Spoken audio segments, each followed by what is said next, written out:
Welcome to the podcast. Thanks for joining me. I'm your host, Christopher Gajewski. Let's unmask mental illness.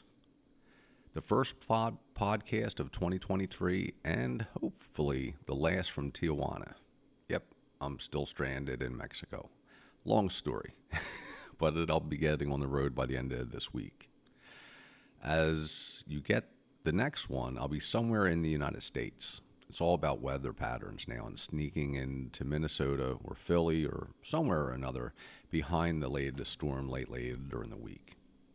I'm still scattered. I did finally unpack my car, but I'm about to repack it from the pile I have in my living room. I still have no idea what the hell I'm doing or what to do, part of that longer story. Since my belongings are still scattered, my thoughts are still scattered. I thought to myself, the hell with this episode. The hell with my streak. No one would blame me if I skipped one or two with everything going on. I decided, though, to keep talking, keep writing. Break down some of the columns I wrote and react to some things that I ran across. For now, following the path from the reactions seems to be the best way to get on to the path to my authentic self. But I'll be getting into that later.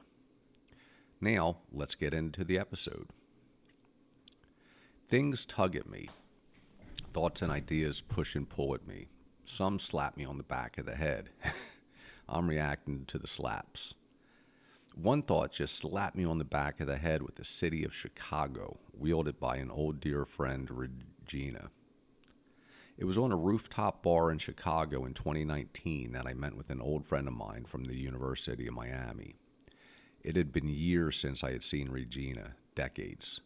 But we quickly fell into our easy, comfortable relationship. Regina has always asked me the best questions.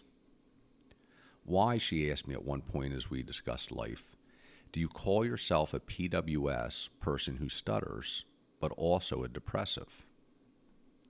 I think she knew the answer when she asked the question. I didn't. I figured it out, though. It took me a couple of years. It was not a matter of semantics, of word choice. It was something deeper that I needed to figure out to really get on with my life. I think she knew this as well, and also knew I needed to figure it out on my own for it to cause an authentic change. She even gave me a hint, using both the stuttering and the depression. A couple years later, I finally stumbled across the answer. As identifying as a person who stutters as opposed to a stutterer, it means that I did not allow my stutter to control my life. It was something in my life, but just something that I dealt with, like a bum knee or a broken ankle. Adjust and adapt. There are no adjustments or adaptation identifying as a depressive, as opposed to a person with depression. By identifying as a depressive, I give it control over me, power. I think Regina knew this and was nudging me along. I first wrote the following in 2014 in a piece I wrote about the death of Robin Williams when he lost the battle to depression. He did not commit suicide. He died from a disease, depression. I wrote, "Depression is a disease. Depression is real. Depression can be treated. You are not alone.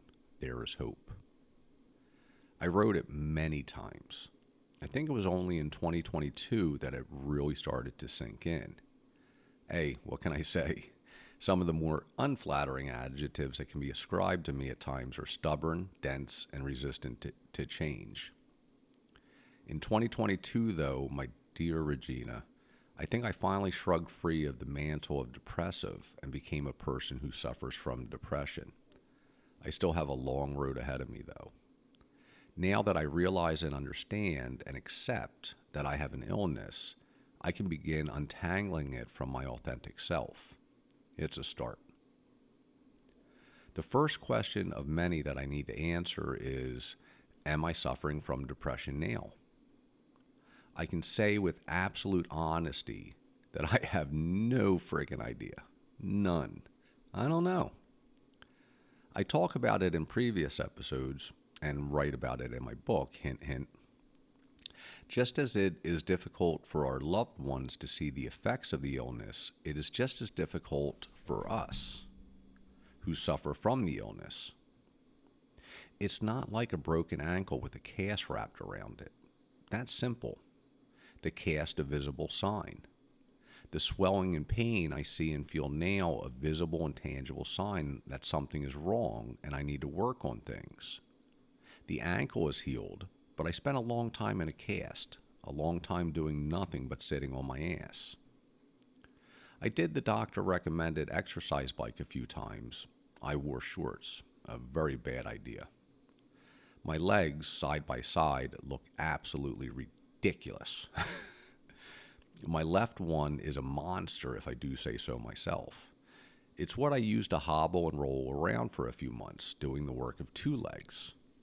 My right one is scrawny, like I had not eaten for those 3 months. That's depression. I need rehab. There are parts of my psyche that are monsters. There are other parts that have not been fed and nurtured for decades. I need to balance the two. This is where it gets confusing. Where does the depression leave off and the need for rehab begin? Has the cast come off or is it still on? The feelings and thoughts I have now, are they the illness or are they the side effects of the illness? Am I still laid up with a broken ankle or am I stumbling through the swelling and pain of healing? I really don't know. I'm guessing it's a measure of both. See, that is the thing that so many people get wrong about depression and so many other mental illnesses. There's a pill for that.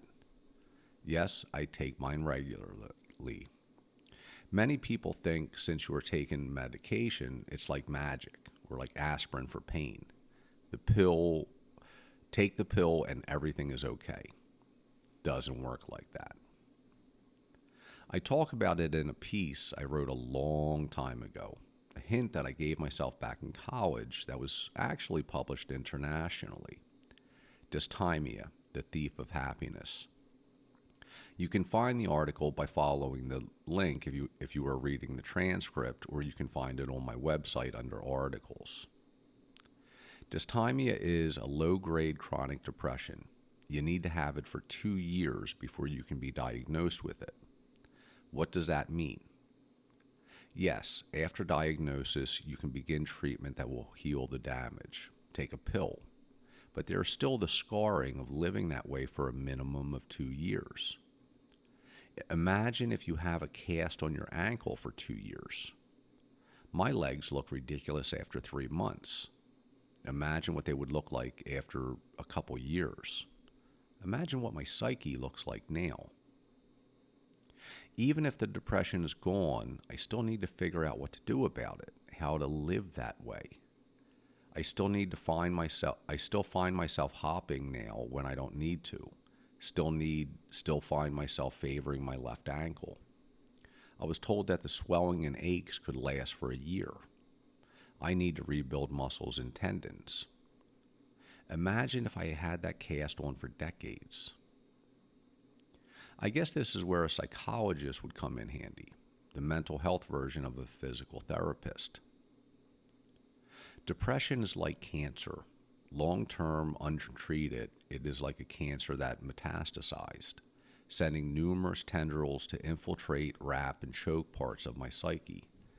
It's going to take a while. The important thing, though, is realizing it is there, realizing and accepting what I've been writing all these years. The important thing is taking those first few steps. Admitting I was powerless over depression. The universe could restore me to sanity and help me find my authentic self. And then decide to turn my will and my life over to the care of the universe. I can't do this alone. I understand that. It's where the column that I wrote this week came from. Perspective. Use it or lose it. 2022 was one of the toughest years of my life. It got downright ugly.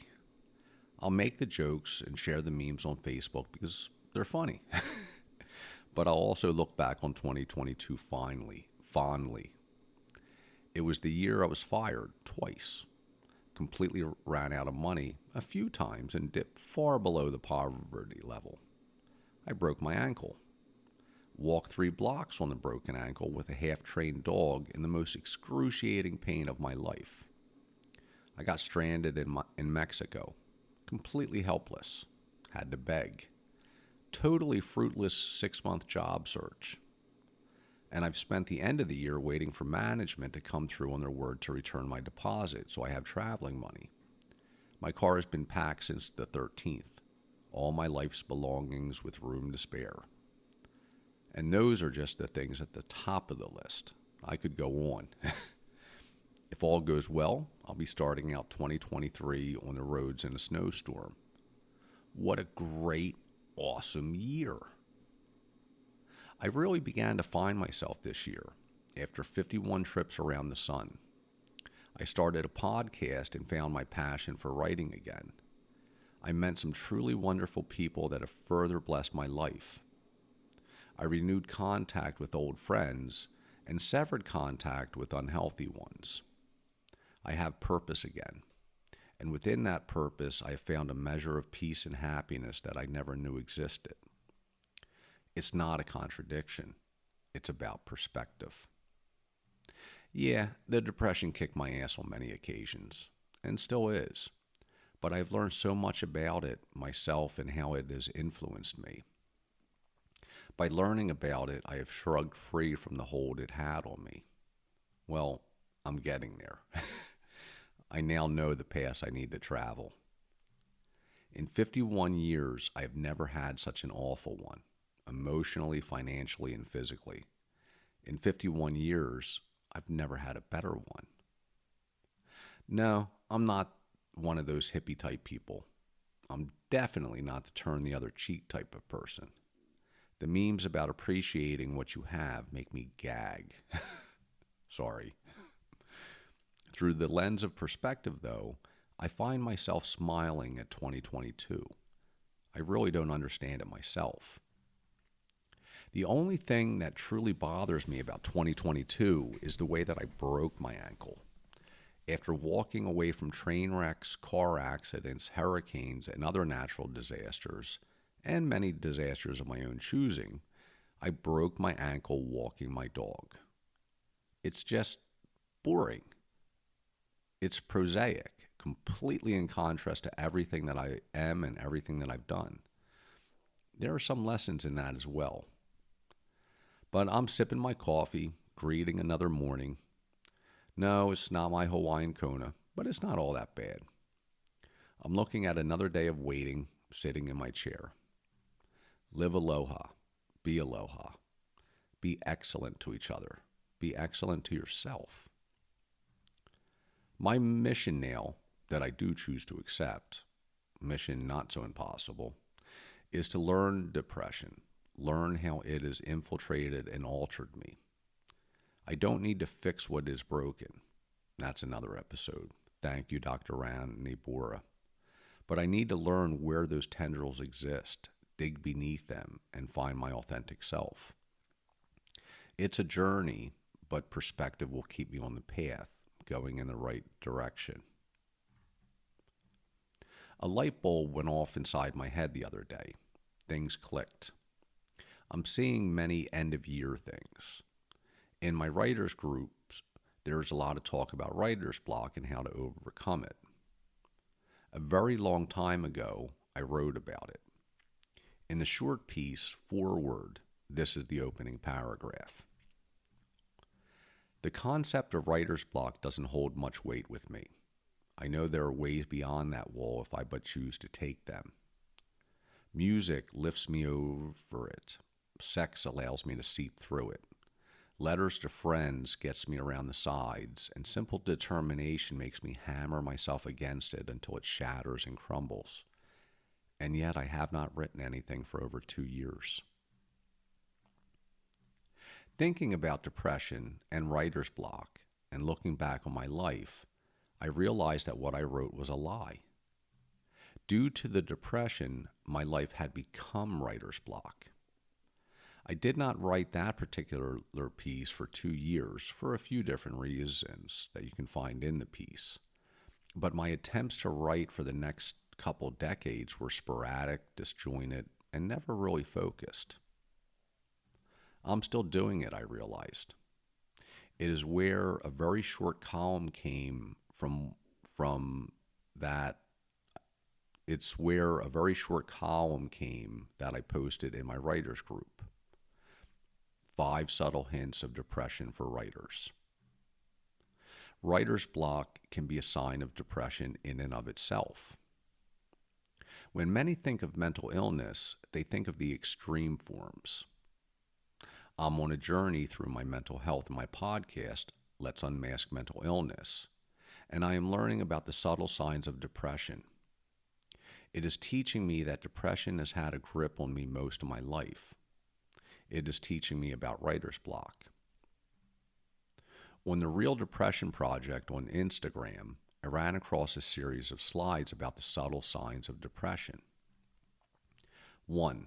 Rewatching reruns of old TV shows you used to enjoy to feel a sense of comfort and safety. 2. Neglecting chores habits because you have no energy. All of it is used up fighting depression, faking a smile when you're with others. 3. Spending long periods of time distracting yourself, finding an escape from your inner turmoil. 4.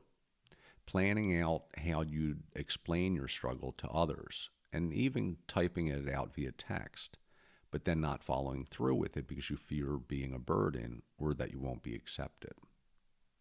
5. Getting lost in fantasizing about a memory you cherish. I delve into them a little bit and how they influenced me as a writer in episode 22, Are We Okay? At 51, I know what it takes to be a professional writer. I knew at 16. I went into orthodontics and had a very successful but unfulfilling career. I am now realizing that my life has been writer's block. In short, I can react to things very well. The life of an orthodontic laboratory owner is all about reaction and daily gratification. A pile of molds come in and then a pile of retainers go out that night. Writing is a very different animal. It is an act of creation that takes will and purpose. There is no instant, daily, or maybe even yearly gratification beyond that of the act of creation. I delve deeper into everything on my website, www.friendsofgina.com. But let's break it down. Yes, the various 80 songs are playing in my head. Let's dive deeper into it. I think by using that as an example, I can learn more about depression and myself. The first one is the easiest and jumped out at me and smacked me. Not the back of the head slap, but a full frontal one. Rewatching reruns of old TV shows you used to enjoy to feel a sense of comfort and safety. It changed in my mind, transformed into an answer to a question I have been asking myself all of my life. What the hell is wrong with me? You see, all my life I've wanted to be a writer. And I'm serious when I say all of my life. My first article was published when I was about 8 in a Philadelphia newspaper kids section. It was about an older man who always had a jar of candy to give out to neighborhood kids when they came up and asked politely. In high school, I learned what it really meant to be a writer, what it took. The top 2 rules were 1, write every day, and 2, read voraciously. I did, but I'm finding out now that my depression nudged me into the wrong directions. The read voraciously part troubled me. I did. I write about it often, asking, what the hell is wrong with me? It is a necessity to read what you want to write.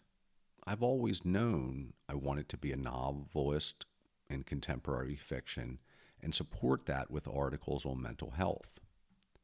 I even worked with my college advisor to alter my requirements there so I could focus on that. I never did. Oh, I read. I could have read a library by now. Maybe a small one, but a library all the same.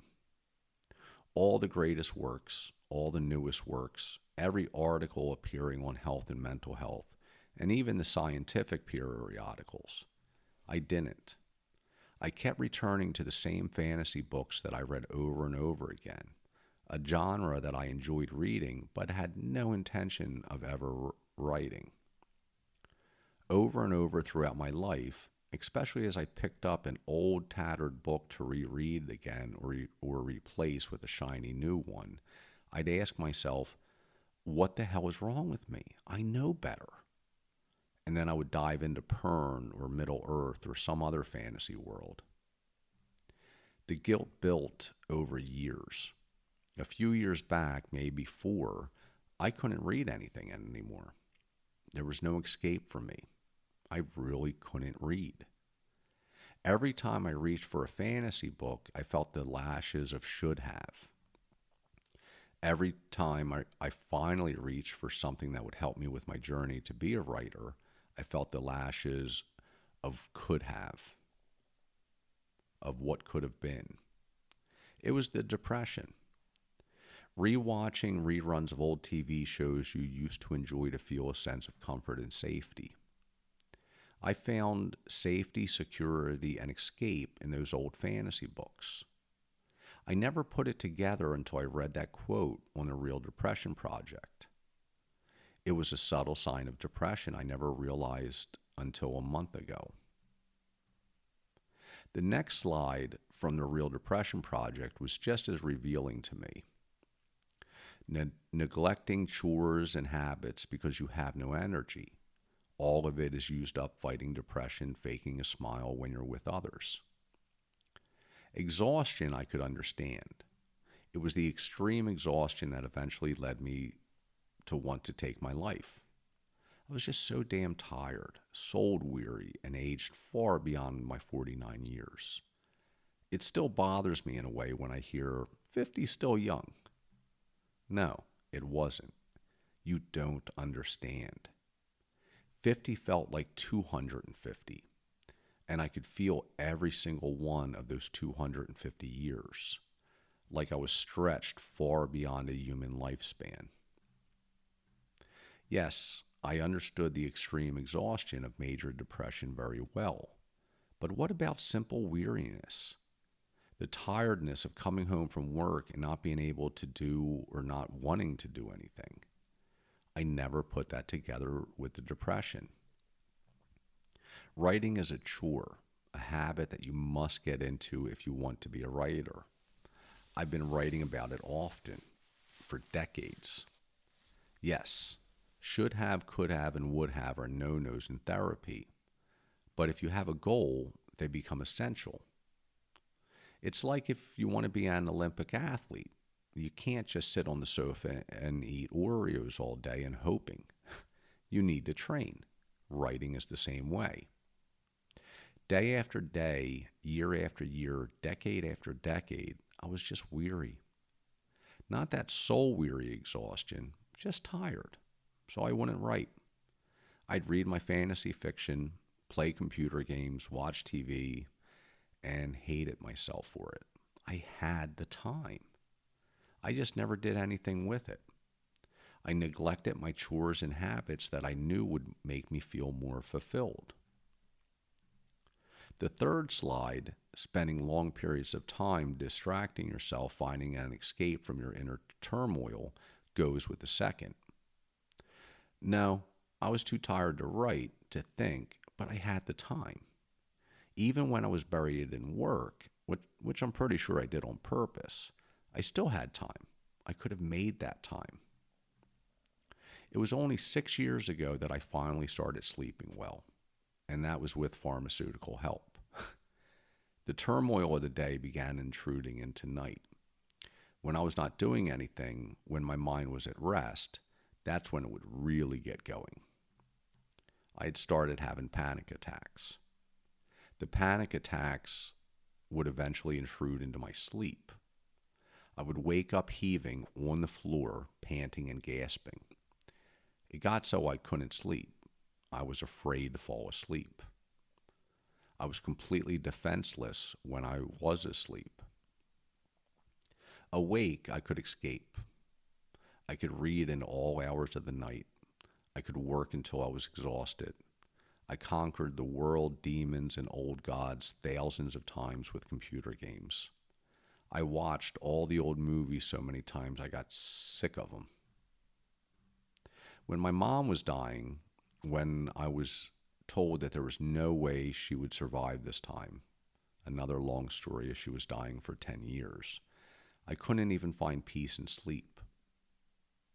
I would later be told by my wife that she was afraid to touch me in my sleep, that I always jerked and spasmed. Then there was the panic attacks. Sorry about that. Down in Florida, for my mom's final days, I rented a house with my brother.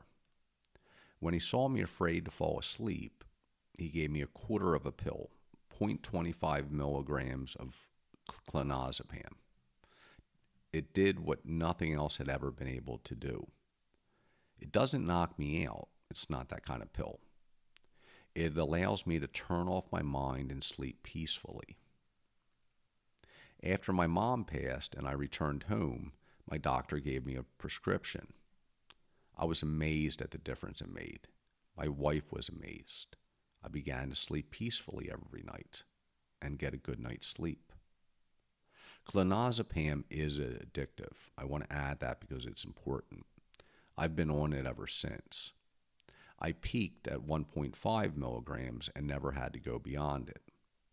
Am I addicted? Damn right I am. I don't care. I did wean myself off of it once. After the multi-billion-dollar settlement against the drug companies, clonazepam was getting harder and harder to get. I used the step-down method, a half milligram at a time for a week. Each step was, well, mildly awful to say the least. Withdrawal, I managed it.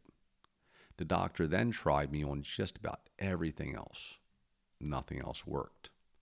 I finally convinced him to put me back on the clonazepam. A peaceful night's sleep now is well worth the potential side effects of long-term use. I'll try getting off of it again when I get other things figured out. One of my routes around writer's block was letters to friends, which brings us to the next slide from the Real Depression Project.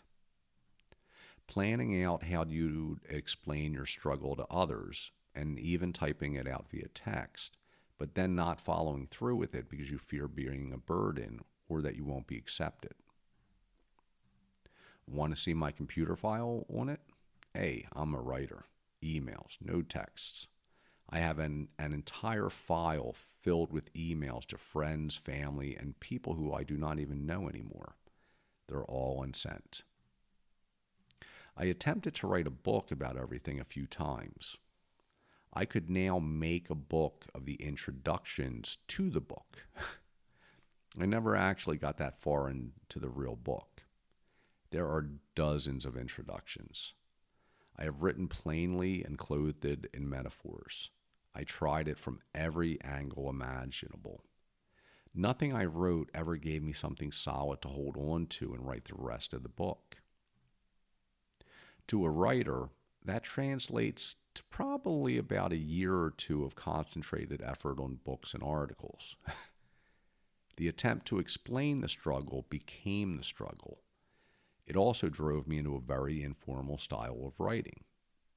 Emails are easy, less formal even than the columns in this podcast. My writing skills deteriorated to the point where I didn't think I could write anymore, especially not anything formal like an article or a book. I would make feeble attempts through my website, but even my coffee chronicles got lost somewhere in the digital universe and I lost the rights to the name.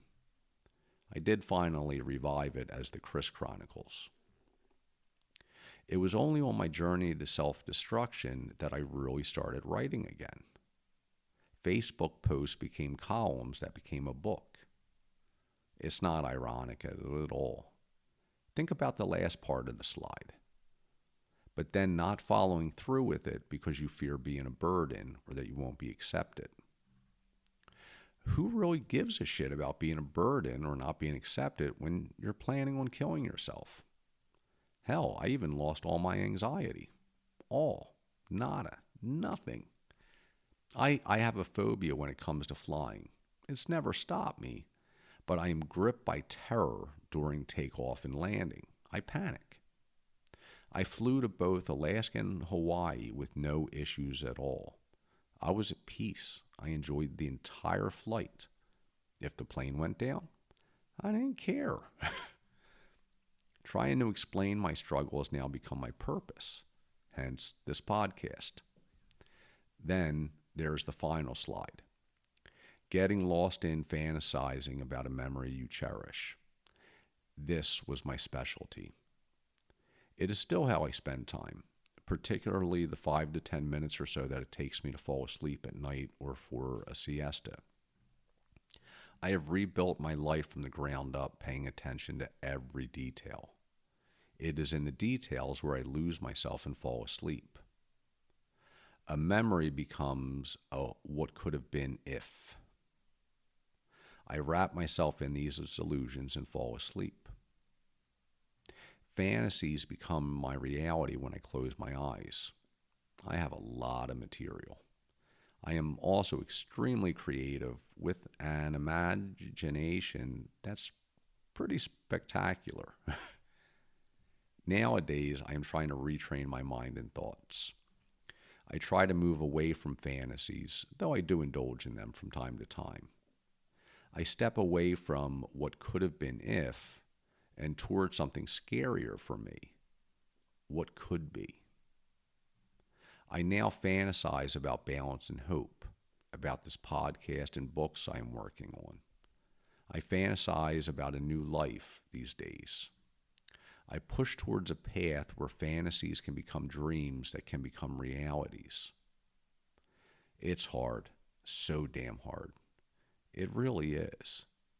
Depression, unknowingly, became ingrained into every facet of my life, even my dreams and fantasies. The need to escape has to be pushed aside for the desire to live, to find my authentic self. Small steps, baby steps, maybe even falling backwards at times.